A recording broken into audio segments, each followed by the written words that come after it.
দেখো বন্ধুরা, বলছিলাম না জল হয়েছে, দেখো গাছগুলোতে একদম জল জমে গেছে। আর এই যে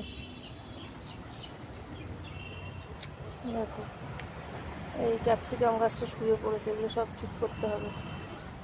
এই দেখো সব জল জমে গেছে, আমাদের রাস্তাটায় কিরকম জল জমেছে দেখো, দেখতে পেয়েছো কি অবস্থা? রাস্তাটা জল হয়ে গেছে। দেখো আমাদের সব কটা গাছের গোড়ায় জল হয়ে গেছে, এই দেখো সব জল হয়ে গেছে।